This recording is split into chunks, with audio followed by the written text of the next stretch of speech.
to our February news report. Our Medium Club has been working hard to make all these videos for you. This month, we talked to some parents, volunteers, who came in and helped make our school great every day. The next topic we covered was school shooting in Parkland, Florida. Our reporters went out and gathered videos from our students and staff reaction to the massacre. We made a video about the programs that Taller Puertorriqueño have in store for all people. Here's the video.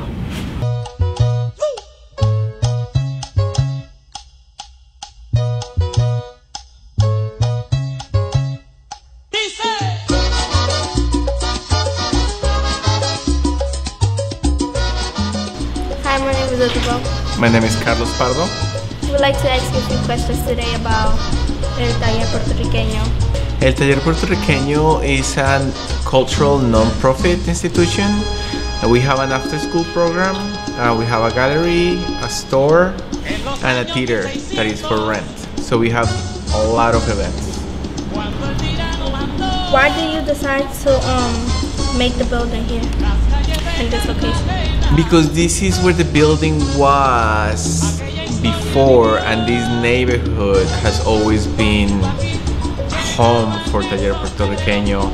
We wanna enrich this area with culture, and we want everybody that lives here to be proud of their culture.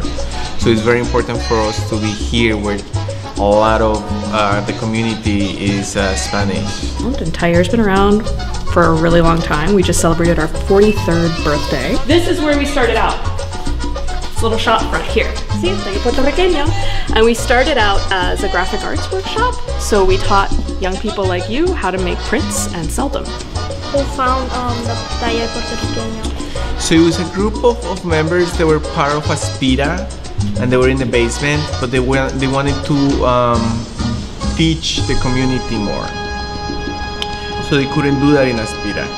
So they decided to leave Aspira and create Taller Puertorriqueño. And at the beginning they used to help people, like the people with the stores, to make their own signs. So they were trying to help the community instead of spending money, just to make their own things and kind of like come together and help each other. So my name is Azri Rizari and I'm the Director of Education here at Taller Puertorriqueño. I've been here at Taller for 4 years. I'm originally from Puerto Rico, and so I am fully bilingual, and I love to work with kids and be around with them and try to see what we can bring new. Taller is all about leadership and empowerment, so we encourage our kids to be outspoken and tell us what they want to do and what they want to learn so we can serve them better. We're teaching Bomba en Plena. We're doing experimental art, drawing classes, and spoken word. This year's theme is A World Inside of Taller, and we were looking for the past. So the classes we offer were printmaking. Taller was founded 42 years ago in a printmaking workshop. So the kids learn about printmaking. They were learning also about Taino art, which in Latin America and Puerto Rico, it is one of the most important things because it's our heritage, it's where we came from, who we are. So because we're exploring the world, we have different places, and so we like the kids to interact with the wall and see what is around it, and also to see that different things look alike from where they are from, that even though we're in the United States, maybe in Peru or in Brazil, they have things from where they are original and they can pinpoint where they are. What I enjoy about the program is all of the young artists I get to work with. They're extremely talented, and it's really exciting to see what they work on.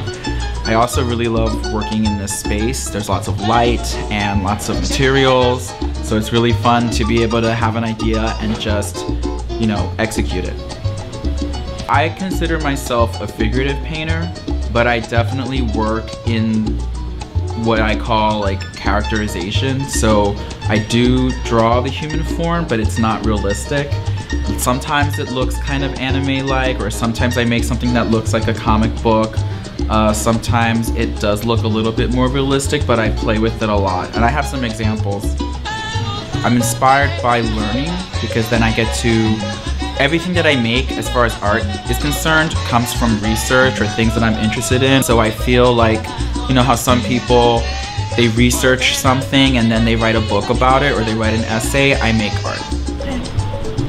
Well, thank you for letting us interview in this. Thank you. Thank you very much.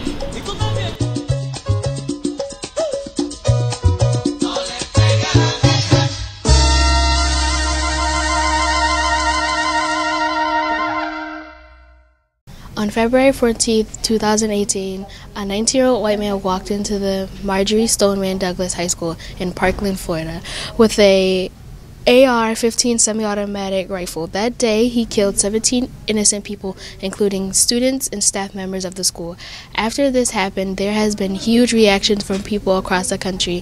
Here at Julio de Burgos, we decided to interview both staff members and students to get their opinion on the school shooting and their thoughts about how school shootings can be prevented in the future.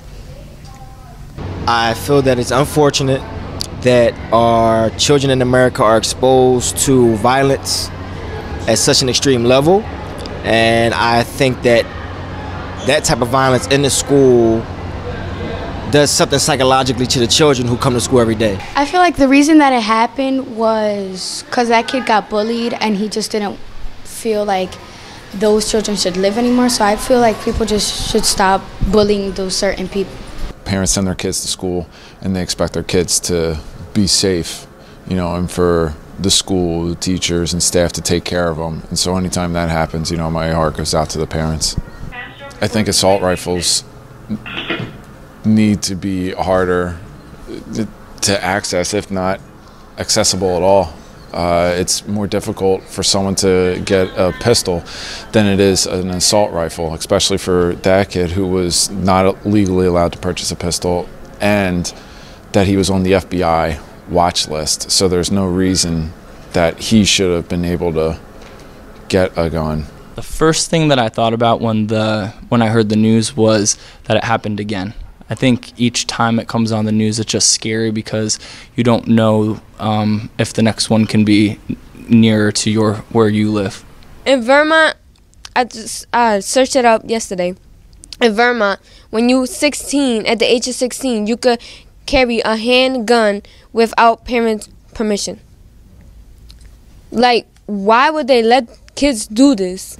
Making stricter laws about gun violence and like putting more security on schools. Like, if it is just like another guard or anything. Because it's just like, really? Like one guard for a whole school, a big school.